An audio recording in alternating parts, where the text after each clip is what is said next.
অতিরিক্ত টাকার জুলুম চলবে না। মাঝ মাথায় টোটো চালকদের পথ অবরোধে অচল রাজ্য সড়ক। ঝাড়গ্রাম জেলা জুড়ে টোটো চালকদের অনির্দিষ্টকালে ধর্মঘট শুরু হয়েছে সোমবার থেকে। টোটো রেজিস্ট্রেশন ও লাইসেন্সে রাজ্য সরকার নির্ধারিত টাকার তুলনায় জেলা আটকে অতিরিক্ত অর্থ দাবি করার অভিযোগে ক্ষুব্ধ চালকরা মঙ্গলবার দুপুরে ঝাড়গ্রাম শহরের পাঁচমাথা মোড়ে মিছিল ও প্রতিবাদে সামিল হন। টোটো চালকদের অভিযোগ, রাস্তায় টোটো চালাতে রেজিস্ট্রেশন ও লাইসেন্স বাধ্যতামূলক বলে পরিবহন দপ্তর নতুন নিয়ম ঘোষণা করলেও ঝাড়গ্রাম আরটিও দপ্তর সেই নিয়মের তোয়াক্কা করে না।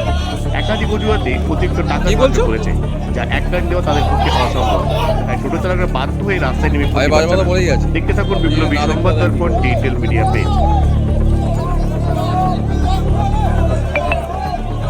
হ্যাঁ